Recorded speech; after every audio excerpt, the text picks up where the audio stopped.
Hello प्यारे बच्चों, कैसे हैं आप सभी। मैं उबैद सर, आप सभी का स्वागत है हमारे आज के लेक्चर में। हमारा आज का लेक्चर क्लास 11th और आज हम न्यू यूनिट स्टार्ट कर रहे हैं, यूनिट नंबर 1। हमारी यूनिट का नाम क्या है? Some basic concept of chemistry. मतलब यह हुआ कि सिर्फ केमिस्ट्री के विषय में हमको छोटी छोटी इन्फॉर्मेशन लेना है, इसके अलावा और कुछ नहीं। ठीक है, तो बहुत सी बातें हैं जो मैं आपको बोलूंगा, इसको रीड कर लेना। जिसको मैं आपको एक्सप्लेन नहीं कर सकता उसको रीड करना है, उसको एक्सप्लेन क्या करें। जहां तक बनेगा मैं आपको कोशिश करूंगा कि आपको एक्सप्लेन करूं, लेकिन ज्यादा काम आपका रहेगा रीड करने का। ठीक है, तो स्टार्ट करते हैं यूनिट नंबर 1 और देखते हैं केमिस्ट्री क्या है। तो chemistry is the science of molecules, यहीं से स्टार्ट करते हैं। Chemistry is the science of molecules. अब मॉलिक्यूल के विषय में तो आप सभी जानते हैं। एंड दे आर ट्रांसफॉर्मेशन, आप सभी जानते हैं एटम होता है और मॉलिक्यूल होता है। एक सिंगल है तो हम एटम बोलते हैं, जब वही आपस में कंबाइन कर लेता है या डिफरेंट एलिमेंट्स के साथ कंबाइन कर लेता है तो हम बोलते हैं ये मॉलिक्यूल बन गया। जैसे हाइड्रोजन H2 ये मॉलिक्यूल हो गया, जैसे HCl ये हमारे पास मॉलिक्यूल हो गया, Cl2 मॉलिक्यूल हो गया। तो ये डिफरेंट एलिमेंट्स के साथ मिलकर के एक बॉन्डिंग बना लेता है और एक मॉलिक्यूल का फॉर्म कर लेता है। और यही इसकी क्या है, एक ब्यूटी है केमिस्ट्री की, कि ये एक फॉर्म से दूसरे फॉर्म में बहुत आसानी से ट्रांसफर हो जाता है। क्लियर है? आगे बात करें, चलो। साइंस नॉलेज देता है, अंडरस्टैंडिंग नेचर, कि हमारे पास में नेचर किसी मैटर का क्या होगा इसके लिए इंफॉर्मेशन देता है। जैसे हम पहले ही पढ़ चुके हैं प्रीवियस क्लास में कि substance present in nature and change in them in daily life. हमारे नेचर में बहुत से सब्सटेंस हैं जो कि डेली लाइफ में चेंजेस होते रहते हैं, एक फॉर्म से दूसरे फॉर्म में ट्रांसफर होते हैं। ये किसका कारण है? ये क्या है? ये हमारे पास में क्या है? साइंस है, एक मैजिक है। साइंस एक मैजिक। जैसे एग्जांपल के लिए यदि हम देखते हैं, हम मिल्क रख देते हैं तो वो आपका कार्ड बन जाता है। दही जो आप देखते हैं, तो मिल्क का फॉर्मेशन था, मिल्क का फॉर्मेशन किस में हो गया? जो मिल्क था उसका फॉर्मेशन किस में हो गया? दही में हो गया, कार्ड में हो गया। Formation of vinegar from sugarcane juice. अब जो हमारे पास में शुगर केन जूस होता है वो कन्वर्ट हो जाता है आपका विनेगर में। ये भी तो आपका एक क्या है, मैजिक ही हुआ ना, कि हमारे पास में शुगर केन जूस था और वो ट्रांसफर किस में हो गया? विनेगर में हो गया। ऐसे आपके मिलियंस एग्जांपल है हमारे नेचर में। ठीक है, इसी में से एक है आपका रस्टिंग ऑफ आयरन, कि आयरन था हम लेकर के आए थे, बहुत ही अच्छा था, न्यू था, फ्रेश था, लेकिन आफ्टर सम टाइम हम देखते हैं कि उसमें रस्टिंग हो जाती है। ये भी क्या है? ये भी क्या है? ये भी आपका एक साइंस ही है। रस्टिंग क्यों होती है, उसके पीछे रीजन क्या है, इसका फार्मूला क्या है? तो ये क्या है हमारे पास में? एक मैजिक ही है, एक साइंस है। तो are some the example of change, ये कुछ आपके एग्जांपल थे। ऐसे आपके मिलियंस एग्जांपल है हमारे नेचर में। तो ये है क्या, हमारे पास में साइंस है। अब यहां से आते हैं हम, साइंस इज सब डिवाइड। अब जो साइंस है वो सब डिवाइड है। किसमें सब डिवाइड है? साइंस में आपका फिजिक्स जाएगा, साइंस में आपका बायोलॉजी जाएगा, साइंस में आपका जियोलॉजी जाएगा। ठीक है, तो ये हमारे पास में क्या है? साइंस है। और ऐसी बहुत सी आपकी ब्रांचेस है। अब जैसे अपन देखते हैं कि चंद्रयान 2 आपने सुना था, वो भी क्या है? हमारा साइंस है। जैसे आप एटम बम सुनते हैं तो वो क्या है? आपका साइंस है। न्यूक्लियर सुनते हैं, वो क्या है? आपका साइंस। तो ये सारा साइंस है। हमारे आसपास जो भी है साइंस। अच्छा, हमारे पास हमारे जो हेयर है, जो बाल है, बालों का बढ़ना, रीजन क्या है? साइंस है। हमारे जो नेल है, जो नाखून है, उनका बढ़ना, ये क्या है? साइंस है। समझ में आ रही? तो ये सारी चीज क्या है? साइंस है। एक छोटी से छोटी चीज से लेके बड़ी से बड़ी चीज यदि हम देखें तो उसमें क्या है? साइंस है। क्लियर है? तो ये तो था हमारे पास में साइंस। अब बढ़ते हैं आगे। ये जो आप टॉपिक है अपना वो है डेवलपमेंट ऑफ केमिस्ट्री। तो डेवलपमेंट ऑफ केमिस्ट्री क्या है, कैसे डेवलपमेंट हुआ है, ये सारी बातें हमको यहाँ पर नहीं देखना है। ये बस एक बार आपको रीड करना है। ये साइंटिस्ट थे, वो साइंटिस्ट थे, ये किया, वो किया, ये दुनिया भर की बातें इसमें है। ठीक है, ये आपको एक बार रीड करना है, कर लेना। ये कोई काम का नहीं है, अननेसेसरी का पार्ट है। ये अननेसेसरी पार्ट है। मैं तो इसको हमेशा छोड़ता हूँ वो छुड़वा देता हूँ। आपको यदि रीड करना है आप कर लेना। डेवलपमेंट ऑफ केमिस्ट्री कैसे हुआ था, हिस्ट्री में हमको नहीं आना है, किसने क्या किया, कैसे किया, आयरन का एग्जांपल लिया, इसका एग्जांपल लिया, उसका एग्जांपल लिया, ठीक है। ये सारा डेवलपमेंट ऑफ केमिस्ट्री चल रहा है, इसको तो देखना नहीं है, मेरे को बताना नहीं है आपको। आपको यदि करना है तो आप कर लेना। ये देखो कितना लंबा चला डेवलपमेंट ऑफ केमिस्ट्री, ये हुआ, वो हुआ, ऐसे हुआ, वैसे हुआ, ये कुछ करना नहीं है, ठीक है।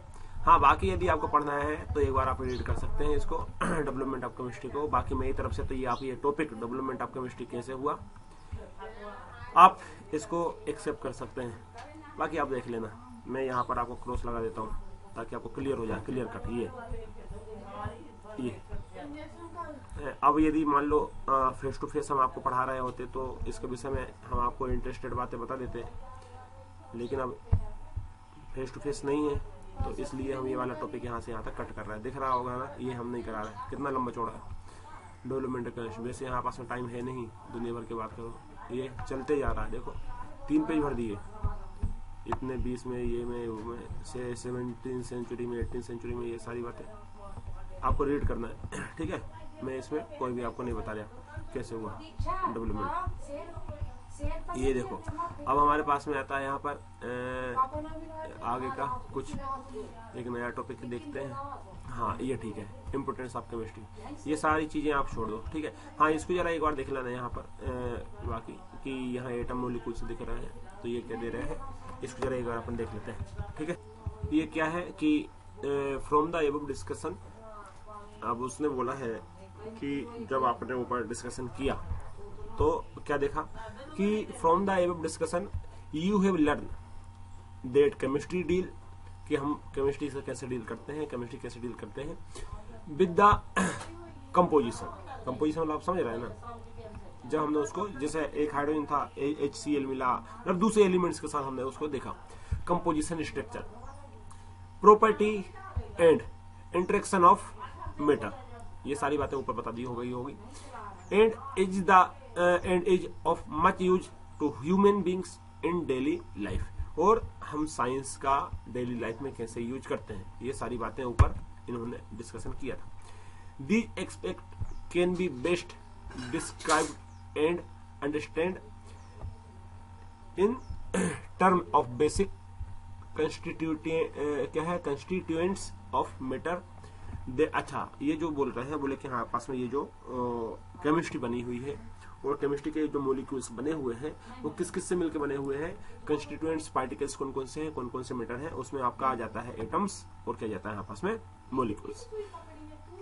That is why chemistry is also called, अब केमिस्ट्री क्या बोलते हैं, chemistry is also called science of atom and molecules. आप कह सकते हैं कि जो हमारे पास में केमिस्ट्री है वो क्या है, वो क्या है आपका science of atom and molecules. अच्छा, एक बात और है कि केमिस्ट्री में हमें 3 बातें देखते हैं। केमिस्ट्री में आप क्या समझते हैं, क्या सुनाई देता है, जिसमें इलेक्ट्रॉन हो, जिसमें प्रोटॉन हो, जिसमें न्यूक्लियस हो, जिसमें एटम हो, जिसमें मॉलिक्यूल है, वही तो क्या है यहाँ पास केमिस्ट्री। केमिस्ट्री मतलब इतनी ही बातें हैं आसपास घूम फिर के। अब वो बातें क्या लगे, किसका साइज बड़ा है, किसका साइज छोटा है, लेकिन किसका मतलब क्या, एटम का साइज, एटम का बॉन्ड, बिटवीन 2 बॉन्ड बनता है कहाँ, बिटवीन 2 एटम्स। तो केमिस्ट्री क्या है, केमिस्ट्री में 3 चीज, इलेक्ट्रॉन, प्रोटॉन, ठीक है, एक उसका फिर एटम आता है, और फिर हमारे पास में क्या आता है, मॉलिक्यूल आता है। बार बार तो हम कह सकते हैं कि केमिस्ट्री क्या है, science of atom and molecule. Atom क्या होता है, कैसे होता है, मॉलिक्यूल क्या होता है, नेचर क्या होता है, इसी के विषय में हमको क्या करना है, डिस्कशन करना है। क्लियर है, बात समझ में आ रही। तो इस प्रकार से मैंने कहा था कि ये सारी बातें आप एक बार रीड कर लेना, मैं इसको नहीं करा रहा हूँ, आप इसको क्या कर लेना, एक बार रीड कर लेना। अब बात करते हैं हम आगे आते हैं हम तो इम्पोर्टेंस ऑफ केमिस्ट्री। अब देखो ये इम्पोर्टेंस ऑफ केमिस्ट्री आ गया, अब इसको फिर पढ़ो आप, क्या है इम्पोर्टेंस ऑफ केमिस्ट्री का, इसको भी आप एक बार रीड कर लेना, मैं थोड़ा सा आपको बता देता हूँ, ठीक है। जैसे आप जो बेसिक डेली आपकी बेसिस लाइफ है, डेली की आपकी लाइफ है, डेली बेसिस में आप क्या करते हैं भाई, क्या आप साबुन का यूज नहीं करते हैं, क्या आप नहाते नहीं है, नहाते हैं, क्या आप ब्रश नहीं करते, मंजन नहीं करते हैं, क्या आप हेयर ऑयल नहीं लगाते हैं, क्या आप खाना नहीं खाते हैं, क्या आप चाय नहीं पीते हैं, कॉफी नहीं पीते हैं। तो ये डेली बेसिस में हमारे पास में क्या है, क्या आप सोल्ट नहीं डालते हैं, है ना, क्या आप चीनी का यूज नहीं करते हैं। तो डेली बेसिस में हमारे पास में साइंस है, केमिस्ट्री है, ठीक है, बात समझ में आ रही है कि आप दूध नहीं पीते हैं, मिल्क का सेवन नहीं करते हैं, कि आप कार्ड नहीं खाते हैं, तो ये सारा, तो वही सारी बातें हैं। ये हमारे पास में इंपोर्टेंस ऑफ केमिस्ट्री का, साइंस का बहुत ज्यादा इंपोर्टेंट है हमारे डेली लाइफ में। जैसे हमारे पास में देखो यहाँ पर डाई आ गया, जिसको बाल में लगाते हैं, जैसे पॉलीमर्स आ गया, ड्रग्स आ गया। ड्रग्स मतलब ये वो वाले ड्रग्स नहीं है, ठीक है ना, कोकीन हीरोइन वाले ड्रग्स नहीं है, ये हमारे पास में मेडिसिन की बात हो रही है। यहाँ पर ड्रग्स आ गया, सोप आ गया, डिटर्जेंट आ गया, ये सारा डेली लाइफ का ये तो यूजेस है ये सारे, ठीक है। मेटल्स आ गया, अलॉय आ गया, एक्सेट्रा, ये सारे इंक्लूडिंग न्यू मटेरियल्स। तो ये हमारे पास में क्या है, डेली लाइफ में हमारे पास में आता है। अब इसका मेल्टिंग पॉइंट क्या होगा, बॉइलिंग पॉइंट क्या होगा, ये सारी बातें हैं, ठीक है। अभी देखो ये फिर इसने लंबा चौड़ा यहाँ से यहाँ तक थ्योरी दे दी। तो डेली लाइफ में तो इस बार इसको फिर एक बार आप क्या कर सकते हैं, छोड़ सकते हैं मेरी तरफ से, ठीक है। रीड करेंगे, मेरी तरफ से छोड़ना नहीं। कल आप बोल दो सर आपने तो बोला छोड़ दो, हमने छोड़ दिया पूरा, ठीक है। ये सारा मेरी तरफ से मैं आपको नहीं कर रहा हूँ, एक बार रीड कर लेना क्या होता है, कैसे होता है। आप भी तो कुछ मजे लो, साइंस को पढ़ो अपनी तरफ से। अब आप 11th क्लास में आ गया, 9th में तो आपने खूब सेल्फ स्टडी की थी, लॉकडाउन लगे इसलिए कि आप सेल्फ स्टडी है कि नहीं, ऐसा नहीं है। एक्सप्लेन करने वाला कुछ नहीं है। अब डेली लाइफ बेसिस में मैं आपको क्या बताऊं, अब बता तो दिया, यही है। तो इस प्रकार से आप इसको रीड कर लेना। मेरी तरफ से ये वाला टॉपिक कंप्लीट हुआ। अब बात करते हैं 1.2 नेचर ऑफ मैटर। ये ठीक है, यहाँ से हम देख लेते हैं नेचर ऑफ मैटर। ये हालांकि आपने 9th 10th में देखा होगा। इसमें क्या दे रहा है, इसमें दे रहा है कि यू आर ऑलरेडी क्या है, familiar with the matter. Okay, ठीक है, ये दिया हुआ है कि हमने अर्लियर क्लास में पढ़ चुके हैं कि मैटर क्या होता है, ठीक है। Than anything which has mass and occupies space is called matter. Okay, ठीक है। मैटर क्या है कि हमारे पास में मास है, भाई कोई भी एटम है उसका मास तो होगा ही हमारे पास में, ठीक है। एंड ऑक्यूपाई स्पेस कोई रखता है, और उसको हम क्या बोल देते हैं, उसको हम बोलते हैं मैटर बोल देते हैं। क्या बोल देते हैं, मैटर बोल देते हैं। एवरीथिंग, ये आपने 9th में पढ़ा होगा, ठीक है ना, 9th 10th में पढ़ा होगा। इतना अच्छे से इसमें नहीं है जितना अच्छे से 9th 10th में। एवरीथिंग अराउंड अस, हमारे पास में जो भी है, जैसे देखो कुल मिला के मैटर क्या है, जो मास रखता है और कुछ स्पेस रखता है उसको हम मैटर बोलते हैं। मैटर क्या है, जो कुछ मास रखता है और कुछ स्पेस रखता हो वो मैटर कहलाता है। मास मतलब वजन, जिसका कोई भार हो, वेट हो, वो कुछ स्पेस रखता हो तो वो हमारे पास में मैटर आ जाएगा। जैसे हमारे पास में बुक है, क्या मास है बुक का, हाँ बिल्कुल बुक का है 2 ग्राम 4 ग्राम 10 ग्राम आधे किलो की बुक होती है। फिजिक्स की बुक तो 1-1 किलो की आती है ना। आप एएलएस ले लें, 1 किलो की बुक है दारी। तो अब हमारे पास में बुक है, मास है, क्या उसमें स्पेस है, हाँ बिल्कुल स्पेस है, तो वो क्या हम मैटर बोलेंगे, हम मैटर बोलेंगे। हमारे पास में पेन है, पेंसिल है, हमारे पास में पानी है, वाटर है, हमारे पास में एयर है, हमारे पास में मिल्क है, ऑयल है, ये सारे क्या है हमारे पास में, मैटर है। कुल मिला के कि जिसको हम टच कर सकते हैं, उठा सकते हैं, लेके साथ में चल सकते हैं, वो हर एक आपका मैटर है। तो ये हुआ हमारे पास मैटर एक्सेट्रा, ये सारा दिया हुआ है इसमें, ठीक है। तो ये हुआ हमारे पास मैटर, ये भी आपका कंप्लीट हुआ। अब बात करते हैं, इसमें आता है मैटर में स्टेट ऑफ मैटर। मैटर की कितनी स्टेट होती है, तो मैटर की 3 स्टेट होती है। स्टेट ऑफ मैटर एक नया टॉपिक हमारे पास में, यहां से अभी स्टार्ट होते हैं। तो हमारे पास में 3 स्टेट होती है, ये भी आपने 9th में और 10th में खूब पढ़ा है। पहली स्टेट लिक्विड होती है, गैस होती है और सॉलिड होती है। 3 स्टेट होती है, लिक्विड, गैस, सॉलिड, ये है हमारे पास में मैटर की। अब मैटर क्या है, सबसे पहले इसको समझो, समझाया कि कोई भी जिसमें मास हो, जिसका अपना एक मास हो, जिसका अपना एक मास हो और मास के साथ साथ उसमें कुछ स्पेस घेरता हो, तो वो क्या है, मैटर है। आप सॉलिड में है, जैसे आप एक स्टोन ले लो, आप बुक ले लो, तो ये सॉलिड है कि गैस है, लिक्विड है, क्या है, बुक क्या है आपकी, सॉलिड है। तो बुक में क्या मास है, हाँ है, क्या स्पेस घेरती है, हाँ बिल्कुल स्पेस को कवर करती है, तो हम क्या बोलेंगे, बुक क्या है, मैटर है। बहुत बढ़िया। अब हम बात करते हैं गैस की।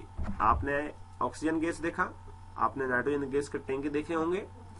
तो गैस है, वेट है। जब आप गैस अपने खाना पकाने की एलपीजी गैस लाते हैं तो उस पर लिखा होता है 15 kg 16 kg लिखाता है, तो मतलब उससे में वेट हुआ मतलब मास हुआ, और वो एक स्पेस भी तो घेरती है, बिल्कुल घेरती है, मतलब गैस भी क्या हुई हमारे पास में, एक मैटर हुई। अब बात करते हैं हम लिक्विड की। आपने बहुत बड़े टैंक देखे होंगे, आपके घर में टैंक होते हैं, कितने लीटर पानी है? आपने कहा भाई 1000 लीटर पानी है हमारे पास में, यूज करते हैं हम डेली बेस में, या 2000 लीटर पानी यूज करते हैं डेली बेस में। तो 1000 लीटर, 2000 लीटर या 200 लीटर, 50 लीटर हम ऑयल लाते हैं ना ऑयल। तो ऑयल का जो पीपा आता है, कुप्पा आता है, जो बॉटल आती है ऑयल की, वो 15 लीटर की होती है। तो उसका वेट हुआ कि नहीं हुआ? उसने स्पेस ऑक्यूपाई किया कि नहीं किया? कितना? 15 लीटर के बॉक्स में, डब्बे में उसको रखा है। तो ये सारा क्या है? ये सभी क्या है? ये सभी है हमारे पास में मैटर। तो मैटर की 3 स्टेट होती है। कौन कौन सी? लो भाई बंद हो गया। मैटर की 3 स्टेट कौन कौन सी होती है? एक होती है सॉलिड, लिक्विड और गैस। क्लियर है? बात समझ में आ रही है? तो इस प्रकार से यहाँ आपस में मैटर की 3 स्टेट हुई। अब यहां से आता है सॉलिड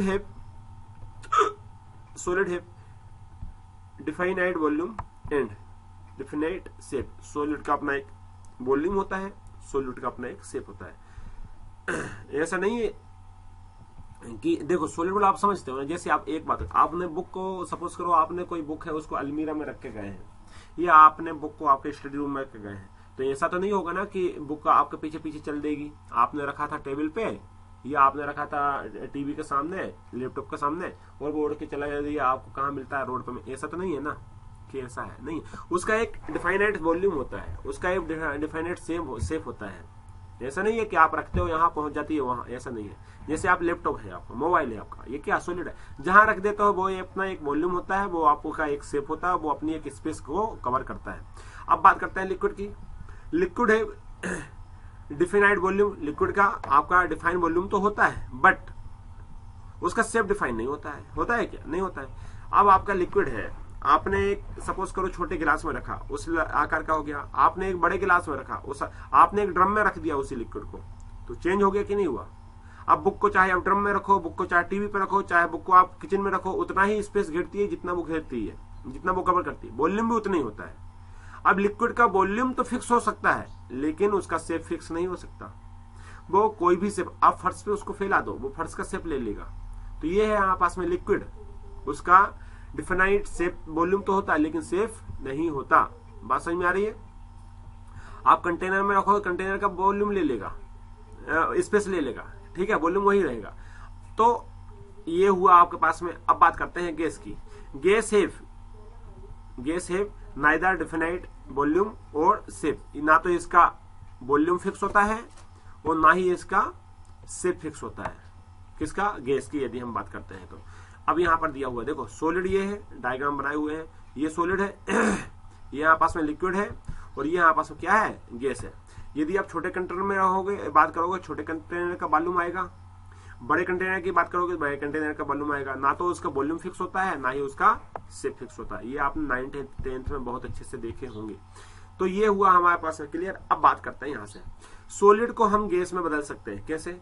आपके पास में सॉलिड है, उसको हीट दो, लिक्विड में बदलेगा, उसको और हीट दो, लिक्विड को गैस में बदलेगा।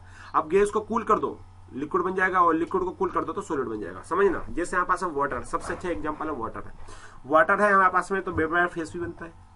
मतलब हम लिक्विड में हमारे पास में, देखो सबसे पहले हम आइस की बात करते हैं। आइस हमारे पास में सॉलिड है, उसको हीट देंगे, किस में बनेगा? लिक्विड में। लिक्विड को और ज्यादा हीट देंगे, किस में बनेगा? गैस में। समझ रहा हो? फिर समझो, हमारे पास में आइस है, जो जब आप फ्रीजर में पानी को रखते हो तो आइस में जम जाता है। आपके पास में आइस है किस फॉर्म में है? सॉलिड फॉर्म में है। उसको हीट देंगे तो सॉलिड से आ जाएगा लिक्विड में। आप लिक्विड को बहुत ज्यादा हीट दो तो लिक्विड खत्म हो जाएगा, वो गैस में बन जाएगा।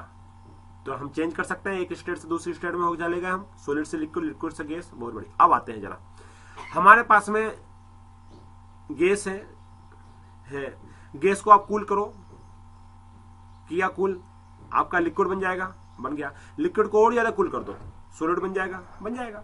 तो हीट करने पे गैस बनता है और कूल करने पे आपका सॉलिड बनता है। क्लियर है? फंडा समझ में आया? बहुत बढ़िया। अब बात करते हैं क्लासिफिकेशन ऑफ मैटर। अब क्लासिफिकेशन ऑफ मैटर में कितने प्रकार के क्लासिफिकेशन मैटर होते हैं, ये सारी बातें यहाँ आपको दिया हुआ है। Homogeneous, heterogeneous. अब इसको जरा हम ऊपर समझेंगे। यहाँ उसने ये दिया है, ये क्लासिफिकेशन में आपको ये वाली टेबल याद रखनी है। ये मैटर है। आप मैटर से मिक्सचर बना सकते हैं, मैटर से आप प्योर सब्सटेंस बना सकते हैं। भाई आपके पास कोई मैटर, समझना, पानी क्या हुआ, मेटर हुआ। क्यों? क्योंकि हमारे पास डेफिनेशन क्या थी, जिसमें जिसका कोई वॉल्यूम हो, जो कोई स्पेस रखता हो, वो मेटर है। तो हमारे पास में इस हिसाब से पानी क्या हुआ, पानी क्या हुआ हमारे पास में, मेटर हुआ। अब समझो जरा, हमने पानी में ऑयल को मिला दिया, पानी में हमने ऑयल को मिला दिया, तो पानी में ऑयल को मिलाया तो मिक्सचर बना कि नहीं? बिल्कुल मिक्सचर बना।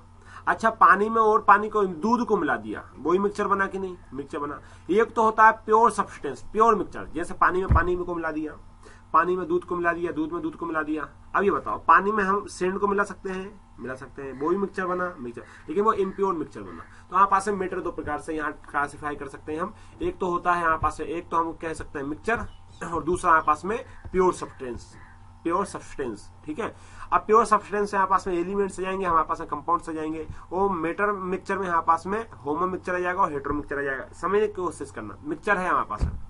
दूध में आपने पानी मिलाया, क्या मिक्सचर नहीं हुआ? हुआ। अब दूध में पानी को मिलाया, क्या पानी और दूध अलग अलग दिखे आपको? नहीं, एक ही फॉर्म में दिखते हैं।